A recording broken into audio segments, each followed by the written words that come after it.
আসসালামু আলাইকুম। Cooking bar by আয়েশায় আপনাদের সবাইকে পিৎজা রেসিপি দেখার জন্য স্বাগতম এবং সাথে থাকছে পারফেক্ট পিৎজার ডো কিভাবে তৈরি করতে হয়, কারণ পিৎজা বানাতে হলে সবচেয়ে ঝামেলায় পড়তে হয় পারফেক্ট পিৎজা ডো। পিৎজা ডোটা যদি পারফেক্ট না হয় তাহলে কোনোভাবেই আপনার পারফেক্ট পিৎজা তৈরি হবে না। তাই সবার কাছে অনুরোধ রইল ভিডিওটি না টেনে সম্পূর্ণ ভিডিওটি দেখার জন্য। কথা আর না বাড়িয়ে রেসিপিতে চলে যাব। রেসিপিতে যাওয়ার আগে যারা এখনও আমার চ্যানেলটি সাবস্ক্রাইব করেননি এখনই করে ফেলুন এবং পাশে থাকা বেল আইকনটি প্রেস করে ফেলুন যেন আমার ভিডিও নোটিফিকেশন সবার আগে আপনার কাছে পৌঁছে যায়। রেসিপিতে চলে যাই। পিৎজা তৈরি করার জন্য প্রথমে ইস্টকে অ্যাক্টিভ করে নিতে হবে। এখানে আমি হাফ কাপ কুসুম গরম পানি নিয়ে নিয়েছি। পানিটা 1 আঙ্গুল চুবিয়ে রাখা যাবে এমন গরম নিতে হবে। এখন আমি 1 টেবিল চিনি অ্যাড করে নিচ্ছি। 1 টেবিল চামচ গুঁড়ো দুধ ও স্বাদ মতো লবণ দিয়ে একটু নেড়ে মিশিয়ে নিচ্ছি।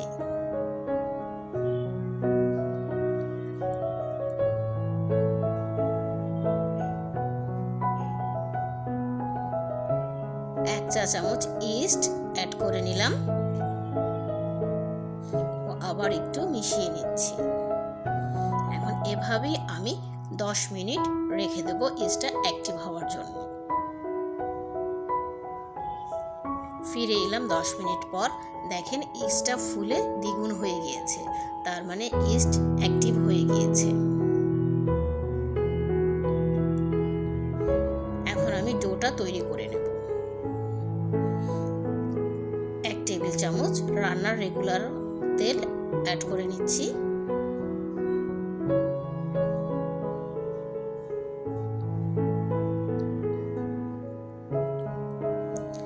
এখন 1.5 কাপ ময়দা অ্যাড করে নিলাম। আপনারা চাইলে আটাও ইউজ করতে পারেন।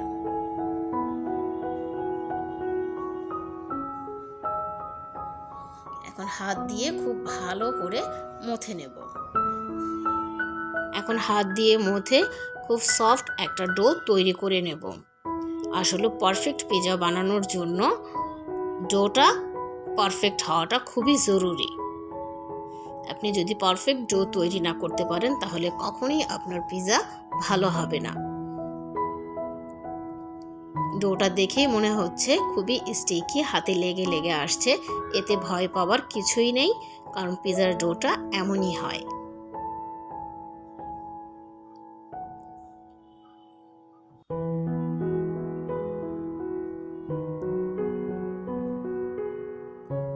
দেখতে দেখতে ডোটা কিন্তু আমার তৈরি হয়ে গিয়েছে। এখন আমি হাতটা পরিষ্কার করে আস্তে আস্তে এই স্টিকিটা কিন্তু আর থাকবে না। দেখেন ডোটা কিন্তু এখন আর ওই স্টিকিটা নাই, আমার হাতে আর লেগে লেগে আসছে না।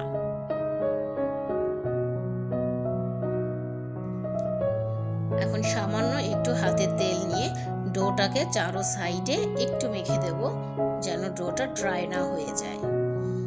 কারণ আমি ডোটাকে 1.5 থেকে 2 ঘন্টার জন্য এভাবে রেখে দেব যেন ডোটা সম্পূর্ণভাবে পিৎজার জন্য রেডি হয়ে যায়।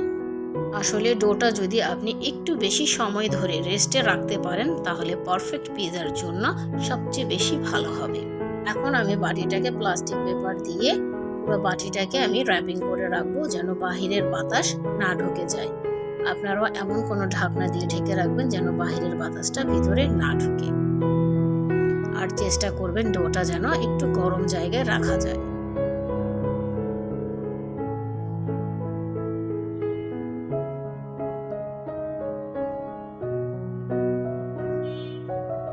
এভাবেই আমি ডোটাকে 2 ঘন্টার জন্য রেখে দেব যেন পিৎজার জন্য তৈরি হয়ে যায়।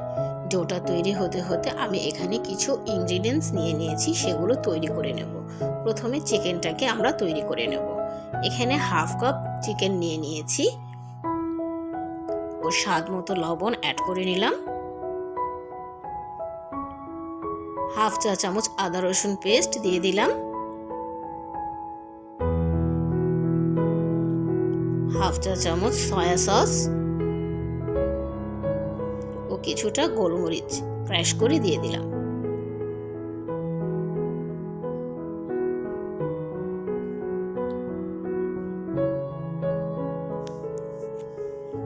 এখন একটা চামচের সাহায্যে মাংসটাকে ম্যারিনেট করে কিছুক্ষণের জন্য রেখে দেব।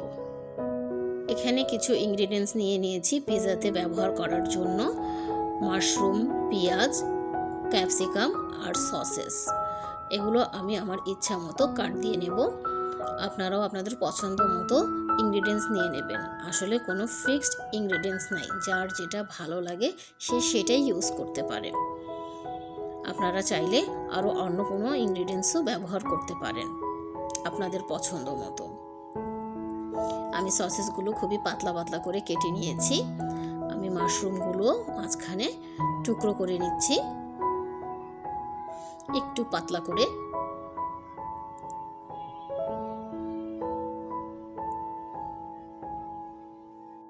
এখানে একটা ক্যাপসিকাম নিয়ে নিয়েছি। ক্যাপসিকাম থেকে আমি অর্ধেকটা ইউজ করব। এটাও আমি চিকন চিকন পাতলা করে কেটে নিচ্ছি।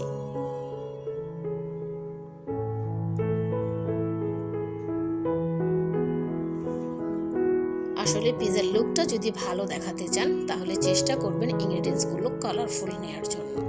আমি এখানে সবুজ ক্যাপসিকাম ইউজ করেছি, আপনারা চাইলে রেড বা ইয়েলো কালারের ক্যাপসিকামও ইউজ করতে পারেন। সবগুলো ক্যাপসিকাম আমার কাটা হয়ে গিয়েছে। এখন আমি পেঁয়াজটাকে রিং রিং করে কেটে নেব। পেঁয়াজটা আমি একটু মোটা মোটা কাটছি, কারণ এই রিংগুলো আমি খুলে ফেলব।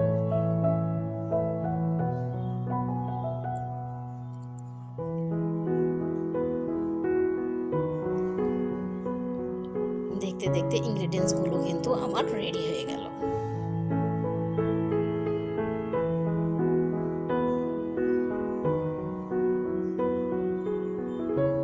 এখন চুলায় একটা ফ্রাই প্যান বসিয়ে নিয়েছি। এখানে 1 টেবিল চামচ রান্নার রেগুলার তেল অ্যাড করে নিলাম ও চিকেনটা যে ম্যারিনেট করে রেখেছিলাম সেটাও আমি অ্যাড করে নিলাম। একটু নেড়ে চেড়ে আমি রান্না করে নেব, কারণ চিকেনটা ম্যারিনেট করা ছিল, সিদ্ধ হতে বেশিক্ষণ লাগবে না। আর চিকেনের ব্রেস্টের অংশ এমনিতেও বেশিক্ষণ লাগে না সিদ্ধ হতে। আপনাদের কাছে যদি রান্না করা আগে থেকে চিকেন থাকে আপনারা চাইলে সেখান থেকেও ইউজ করতে পারেন।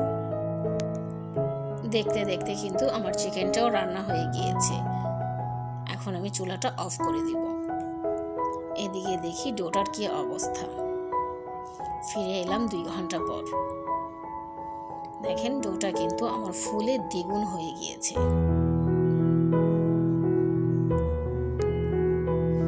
আমি ডো থেকে সবগুলো বাতাস বের করে নিচ্ছি এবং ডোটাকে আমি তুলে আমি আবার 5-6 মিনিটের জন্য একটু ভালো করে মথে নেব। কিছুটা শুকনো ময়দা ছিটিয়ে নিচ্ছি। এখন আমি খুব ভালো করে মথে নেব।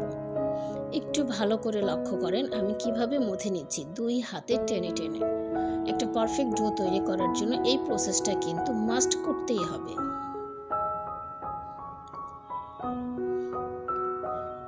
এখন আমি দেখেন হাতে তুলে কিভাবে টেনে টেনে উপর থেকে টেনে নিচের দিকে লাগিয়ে দিচ্ছি।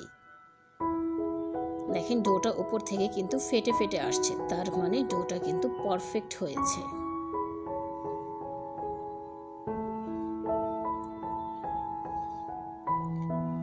ডোটা আমার মাথা হয়ে গিয়েছে। এখন আমি ডোটাকে পিৎজার একটা শেপ দিয়ে নেব। আপনারা চাইলে বেলুন দিয়েও করে ফেলতে পারেন। আমি একটু হাত দিয়ে চেপে চেপে করে দিচ্ছি।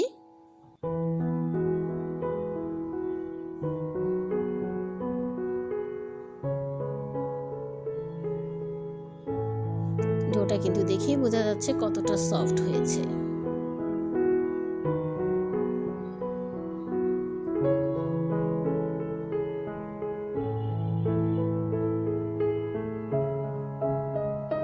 এখন আমি হাত দিয়ে চেপে পিৎজার বর্ডারটা করে নিচ্ছি, কারণ বর্ডারটা কিন্তু একটু মোটাই থাকে।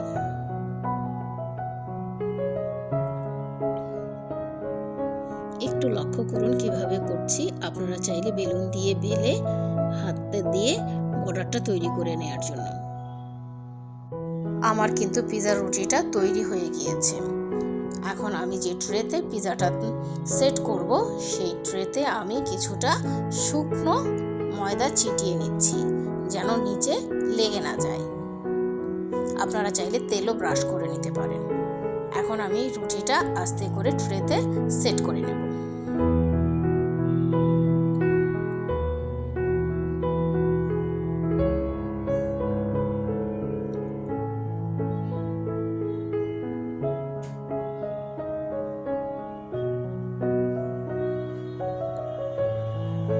রুটিটা কিন্তু আমার পুরোপুরি ট্রেতে সেট হয়ে গিয়েছে।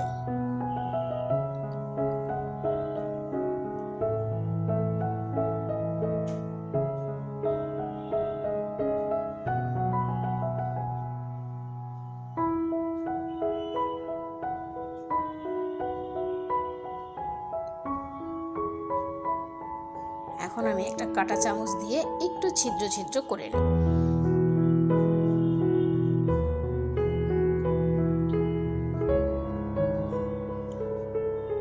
এটা হলো পিৎজা সস। এই সসটা আমি বাসায় তৈরি করেছি। ডেসক্রিপশনে এই সসের লিঙ্কটা দেয়া থাকবে, আপনারা চাইলে দেখে নিতে পারেন। আসলে পিৎজা তৈরি করার জন্য পিৎজা সসটা কিন্তু খুবই দরকার, কিন্তু চাইলে আপনারা টমেটো কেচাপ দিয়েও তৈরি করতে পারেন, কিন্তু টমেটো কেচাপ দিয়ে তৈরি করলে সেই স্বাদটা কিন্তু পাবেন না। তাই পিৎজা সসটা আমি বলবো ইউজ করার জন্য, যদি ভালো একটা স্বাদ চান। এখন কিছুটা মজরেলা চিজ আমি একটু গ্রেট করে দিয়ে দিচ্ছি।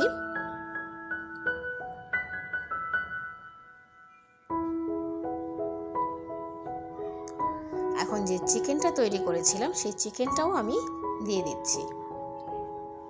আসলে পিৎজাটা সাজানো যার যার ইচ্ছে মতো, যে যেভাবে ভালো লাগে সে সেভাবেই সাজিয়ে নিতে পারেন।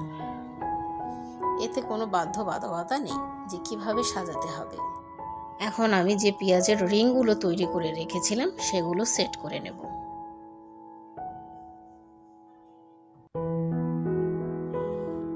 এখানে কিছু সসেস রেখেছিলাম সেটাও আমি দিয়ে দেব।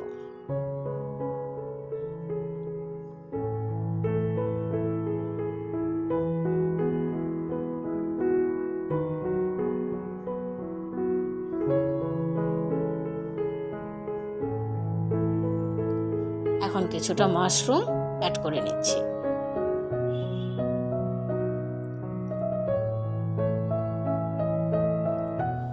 আমি আবার বলছি যে আমি যা যা ইনগ্রেডিয়েন্টস দিয়েছি সেটা যে সবগুলোই দিতে হবে এমন কোনো কথা নেই, আপনারা আপনাদের পছন্দ অনুযায়ী দিয়ে দিবেন।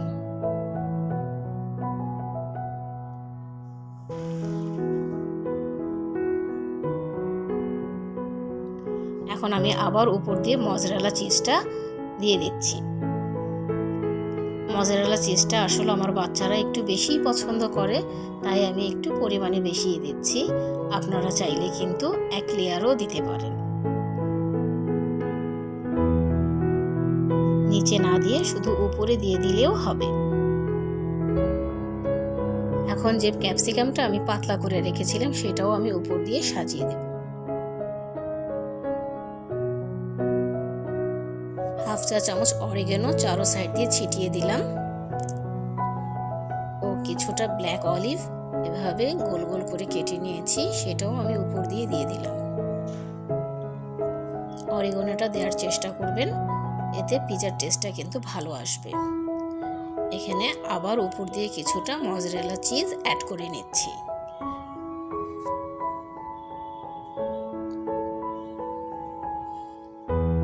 আমি কিন্তু 3 লেয়ারে মজরেলা চিজটা ইউজ করেছি, আপনারা চাইলে 2 লেয়ার বা 1 লেয়ারে মজরেলা চিজটা দিতে পারেন। এখন একটা ব্রাশের সাহায্যে হালকা টমেটো কেচাপ সাইড দিয়ে দিচ্ছি, এতে করে ব্রেডের কালারটা খুব ভালো আসবে। আমি ওভেনটা আগে থেকে 10 মিনিট হিট করে রেখেছিলাম। এখন 250 ডিগ্রি সেলসিয়াসে 10 মিনিট বেক করে নেব। এক একজনের ওভেন এক এক রকম হিট, আপনারা যদি 200 ডিগ্রি সেলসিয়াসে পিৎজাটা বেক করেন তাহলে 15 মিনিট সময় লাগতে পারে। পিৎজাটা কিন্তু আমার হয়ে গিয়েছে।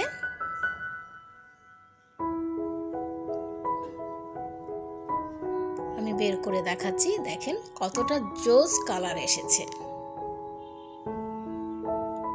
কোনো অংশই বাইরের পিৎজা থেকে কম নয়।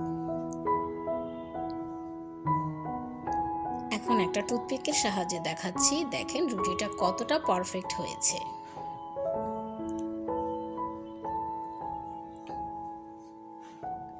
হয়ে গিয়েছে আমার পারফেক্ট পিৎজা। আমি একটু বের করে দেখাচ্ছি।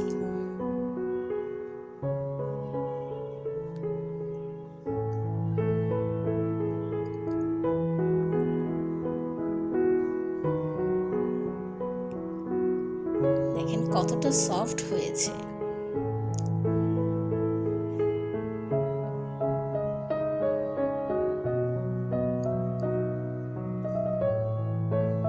পিৎজাটাকে আমি সাইজ করে কেটে নিচ্ছি।